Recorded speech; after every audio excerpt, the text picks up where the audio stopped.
corrupción que se siguen en su contra, pero también de qué cree él que debería ser un presidente. Escucha. ¿Cree Lula que esta situación de aislamiento de Bolsonaro puede profundizarse al punto de que lo fuercen a renunciar? Digo, ya tuvo una crisis con el ministro de Salud, tuvo una crisis con el ministro de Justicia, de quien ahora le voy a preguntar más adelante. ¿Bolsonaro puede terminar renunciando? Alejandro, aqui no Brasil nós temos um problema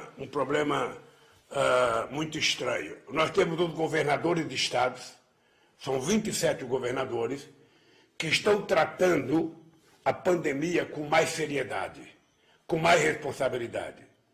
Sabe, nós temos os prefeitos que têm mais responsabilidade porque a morte acontece na rua do prefeito, no bairro do prefeito.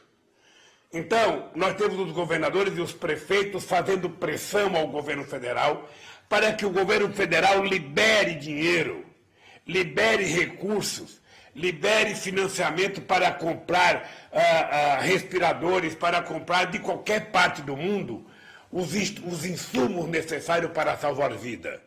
E o governo brasileiro, ao invés de ajudar os governadores, o governo brasileiro transformou os governadores em inimigos.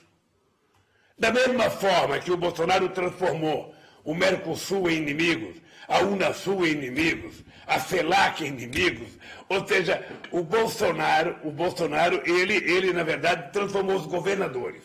O papel de um presidente, Alejandro, o papel de um presidente é o papel de um maestro de uma orquestra.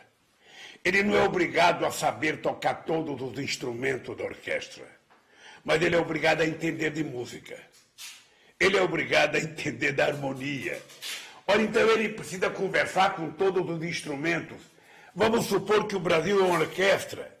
Os governadores são violinistas, os prefeitos tocam outros instrumentos. O papel do presidente é conversar com essa gente, construir uma harmonia para que a música possa sair perfeita. Aqui no Brasil, o Bolsonaro não conversa com ninguém. Ele conversa, sabe com quem? Com os fanáticos deles, com os milicianos dele, fazendo provocação, não usando máscara, dizendo que tem que ir para a rua mesmo, dizendo que tem que voltar ao trabalho. É totalmente irresponsável, totalmente irresponsável. E todo final de semana ele dá um show através do Twitter dele, através do Zap dele, e a imprensa fica correndo atrás das bobagens que ele fala, e ele não discute mais pandemia, ele não discute mais economia, nada, ele só discute bobagem.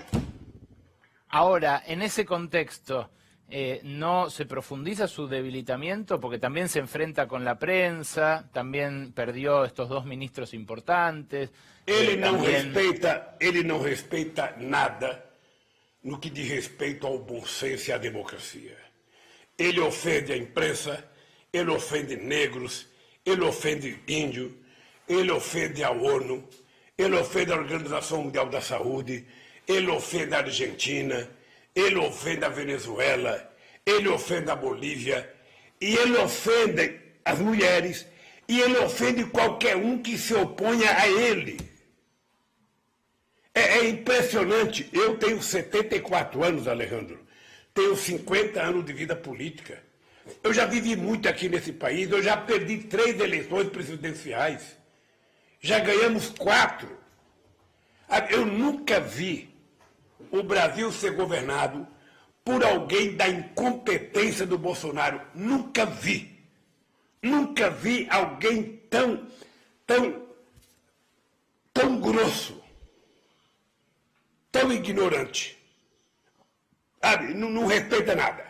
A palavra direitos humanos para ele não existe. ¿Cree que eso puede conducir a Brasil al fascismo? ¿Cree que puede tener una deriva de ese tipo, el movimiento de Bolsonaro? Eu acho que ele trabalha com a ideia de endurecer cada vez mais. Ele trabalha com a ideia, sabe, sinceramente, ele trabalha com a ideia de um governo autoritário. Ele trabalha. Eu sinceramente, não acredito que as Forças Armadas brasileiras, sabe, que o Estado-Maior das Forças Armadas estejam de acordo com isso. Mas o Bolsonaro trabalha com a ideia de endurecer. Ele não respeita a Suprema Corte, ele não respeita o Senado, ele não respeita a Câmara, ele não respeita sindicatos, ele não respeita absolutamente nenhuma instituição.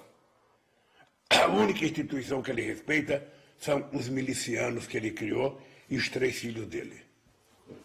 ¿Cree que el ejército, las Fuerzas Armadas brasileñas van a aguantar la presión en caso de que un movimiento fascista se organice en torno a Bolsonaro y aglutine a ese 30% que lo apoye para ser el soporte de un régimen más autoritario? Veja, eu penso que antes,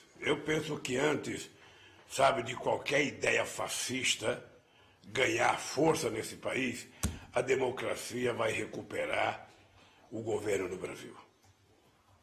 Eu acho que a sociedade está percebendo que o Bolsonaro não tem condições de continuar governando.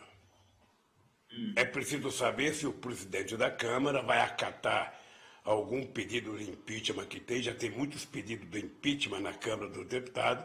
Se ele vai acatar e vai colocar algum em votação. Eu espero que ele acate e coloque em votação, porque o Brasil não pode suportar 3 meses com a anarquia que nós estamos vivendo hoje. O Brasil está desgovernado. ¿Usted cree que la renuncia de Moro ahora como ministro de Justicia y su acusación a Bolsonaro de querer cubrir a sus hijos en la investigación lo puede lavar de la culpa de haber fraguado con los fiscales el proceso en su contra? ¿La sociedad brasilera olvidará lo que reveló el sitio de Intercept respecto del Lava Jato o seguirá essa ideia flotando? Eu penso que vai depender do que nós, da oposição, tenhamos coragem de fazer. Veja, a denúncia do Moro, aqui no Brasil, nós falamos do seguinte: a montanha pariu um rato. Não sei se é possível entender em espanhol. Sim. A montanha pariu um rato. O Moro anunciou uma denúncia e não fez nada. Não tem nada. É obrigação do presidente da República indicar o diretor-geral da Polícia Federal. O presidente da República tem mais o direito de indicar do que o ministro.